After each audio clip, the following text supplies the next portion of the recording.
True crimers, welcome to Break the Case. I'm your host. I'm Jen Coffindaffer. Huge breaking news. I had to throw on a jacket, throw on my Red for Victory shirt, although I have a lot of mixed feelings on this one. Brian Kohberger to plead guilty to avoid the firing squad. Wow. This is such major news for those of us who have followed this from the moment those children, I call them children, those young adults were found murdered at 1122 King Road in Moscow, Idaho. From that very moment, I think we all had hoped for a positive outcome, an outcome that meant that Brian Kohberger would not see the light of day. We hoped for this because I think most of us who have followed this evidence knew it was overwhelming that he had viciously murdered Kaylee, Maddie, Xana, and Ethan. And I think we all really hoped for this day. The day that he would be found guilty. And it seems instead of being found guilty, he will be pleading guilty again to the charges against him to avoid the firing squad, which now in Idaho, the firing squad is what they are using as the death penalty. I just want to really add and talk about the fact that many of the parents, definitely the Mogans and certainly the Gonzalez's, really had hoped for a death penalty situation. That is what they had hoped for because they felt that that was the only way sort of to right this wrong.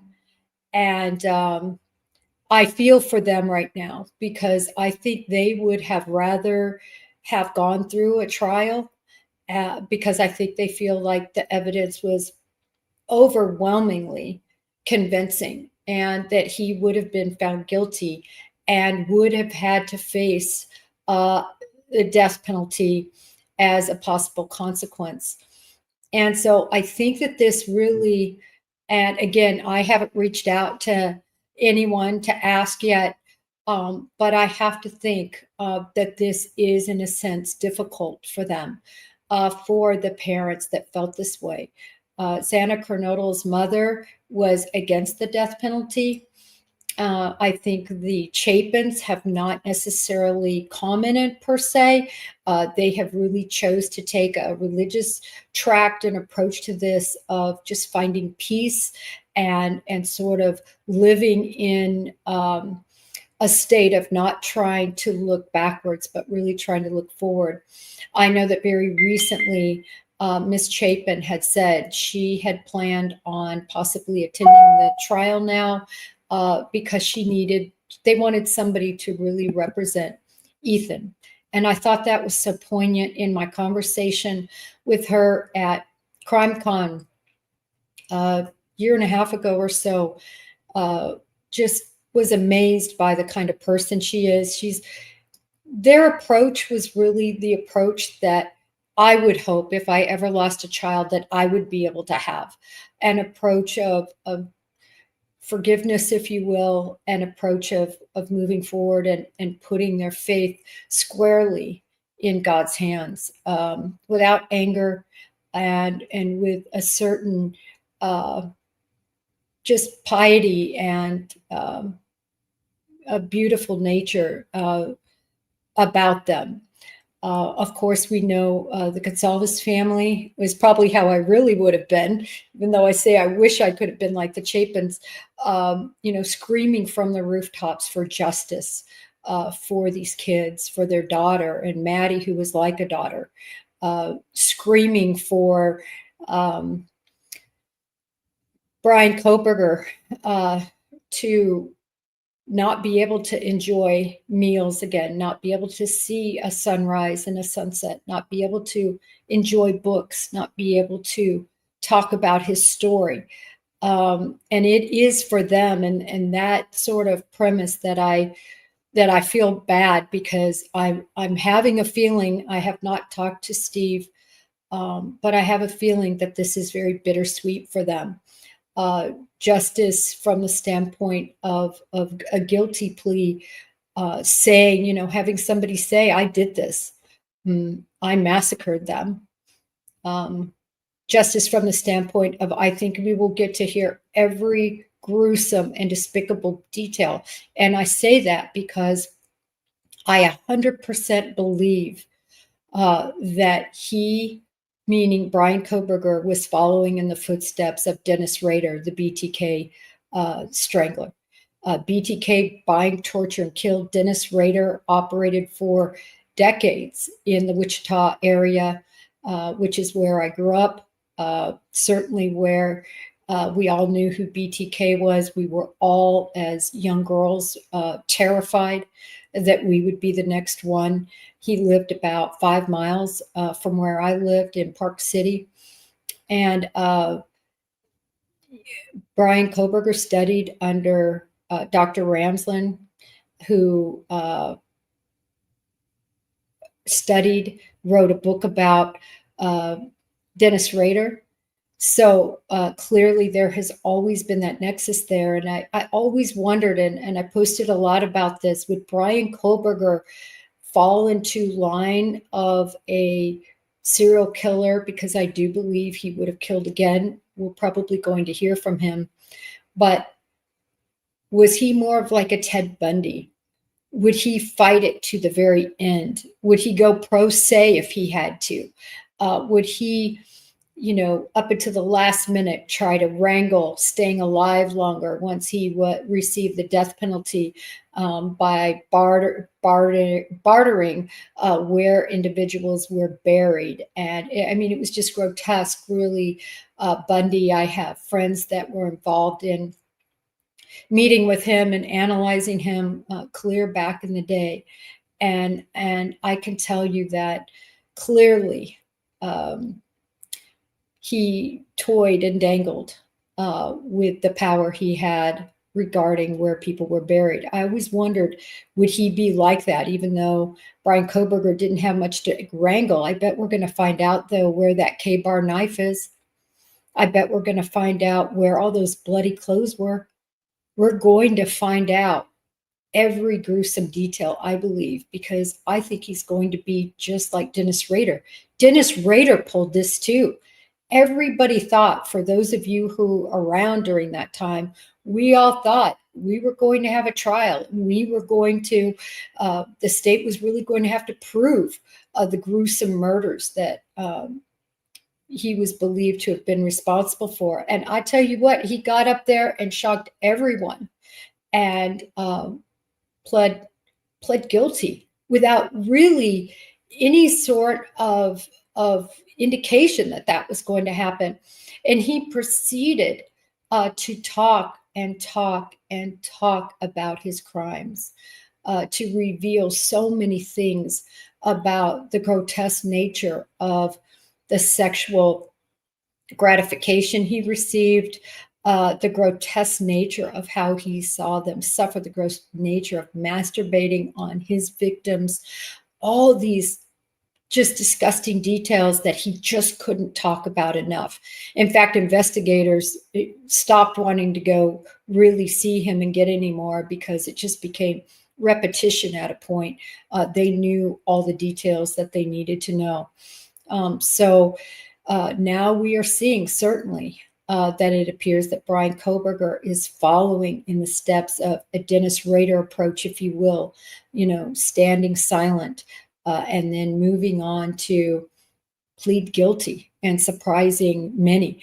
I do want to say, I think his hand was really forced. The third-party culprit, when that was thrown out, what was his defense going to be other than trying to malign the evidence against him? In other words, have an expert argue that the cellular data wasn't sufficient or wasn't correct, which, you're not going to be able to take on FBI's CART team. They're just too good at their job.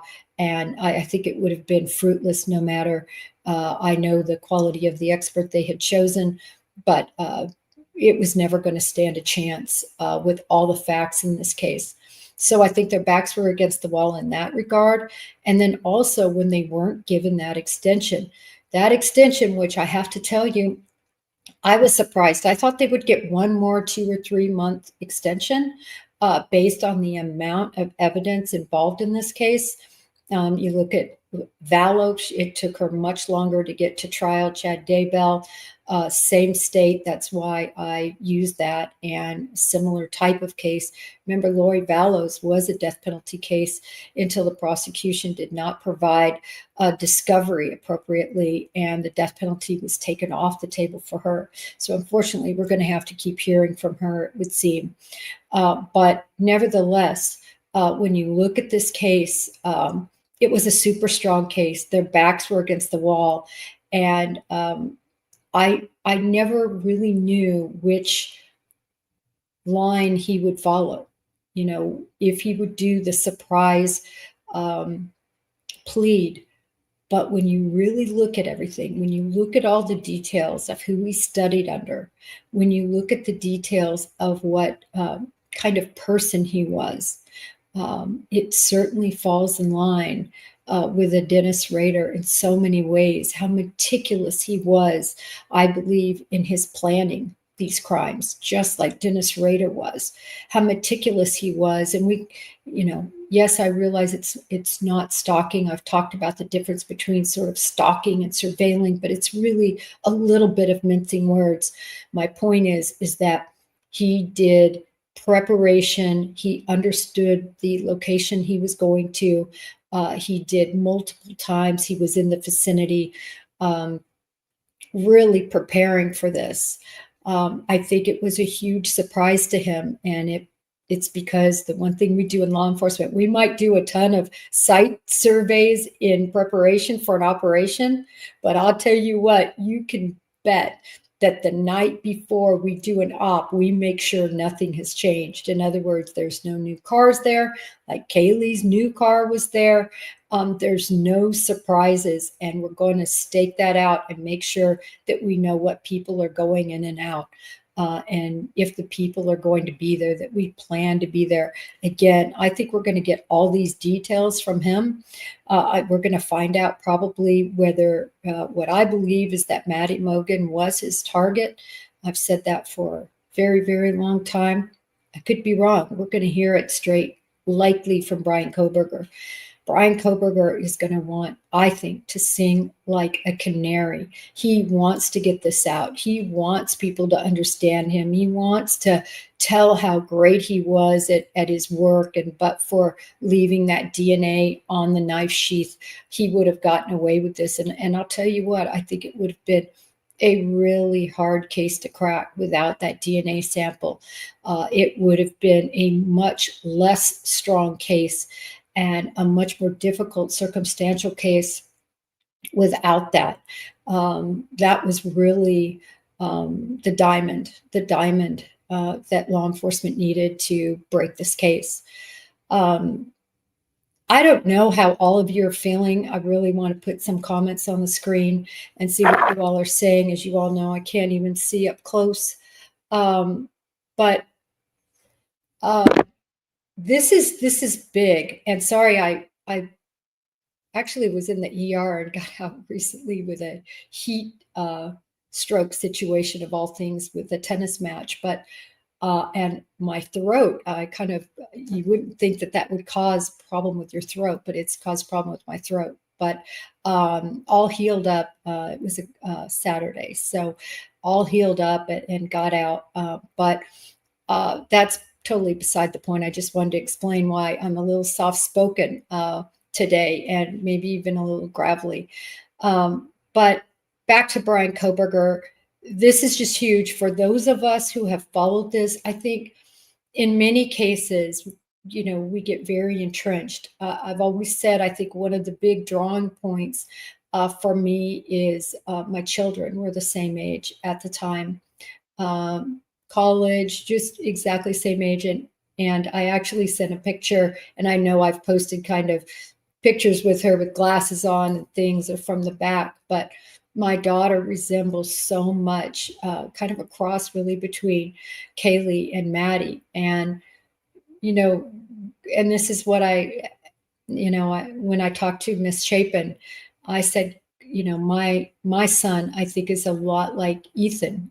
Um, really loved college, loved school, loved life, and so there was a huge connection there when I spoke to her, and of course, with the Gonzalez, with those communications too.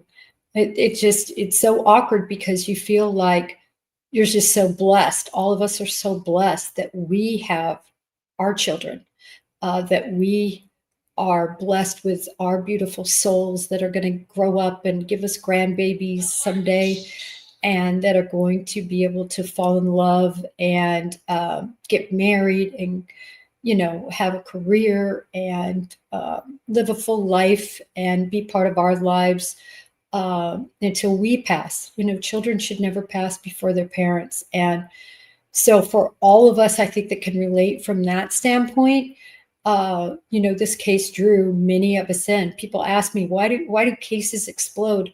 Cases explode because people like us, we fall in love with the victims, and we want to see that they get justice. We want to see that that they don't walk, because we know how wrong that would be for the victims, for the victims who are no longer with us, and for their families, for them to have to see those people, walking and enjoying life when their kids are gone forever. So, I really want to say my heart felt more than ever, I guess, now that this is coming to a close, condolences to the families of these victims. I can't imagine the strength that it is taken, and I've told Mr. Gonzalez that the strength he and his family has shown through all of this, the religious example that the Chapins have given us. We haven't seen the Mogans and Miss Kernodle as much, but certainly all those who loved and were family to and friends of. This is a huge day. It's a huge day because at least there is some closure from the standpoint. There's never closure. Answers from the standpoint of he's going to have to accept responsibility, and he's agreed to do that. And I think for many of the family members, I know if I were family, and certainly just me out here caring about this case, and I'm sure for many of you, I want to see all the details. I want to see the facts. I want to know exactly why. I mean, I truly feel it's like an inward retribution, anger, revenge, combined with a sexual component that maybe he fulfilled when he got back in his apartment. Maybe he fulfilled it over top of the knife and the his clothes. I don't know. Will he tell us? I think it's very possible. I think it's very possible that he'll end up doing a book, and as long as he doesn't, get any money off of it and get to profit from these horrific crimes, I think many would like to know and would like to understand. People like Dr. Gary Bricata, this is what he studies, mass murderers. And I think certainly he's going to be able to, he meaning Brian Kohberger, is going to be able to fulfill another chapter in the book of mass murderers, and why they go through with the most horrific of crimes. My belief is Brian Kohberger has thought about this for over a decade, probably since he was young, when he really was starting to transform into that ninja character, because I think all the anger and how upset he was his whole life being the wallflower, being bullied, being extremely overweight. He had all that to deal with. And then you combine that with now he had the physical stature, the physical prowess. He felt like he was achieving the educational prowess, becoming a PhD. I mean, that's rare when you look at the whole vast population of our country, to actually be a PhD scholar. He had overcome so much, but there was too much hate, too much evil, too much lack of empathy for him, I think, to overcome his demons and turn really what could have been an amazing story of triumph and being able to maybe help others who are struggling with feeling alone and, feeling bullied. He could have maybe helped them and been some sort of example, but instead he's only an example of pure rotten evil, in my opinion. I'm going to take a look at a few of the comments, and then I've got to get ready for News Nation, but I wanted to come on right away and speak with you all.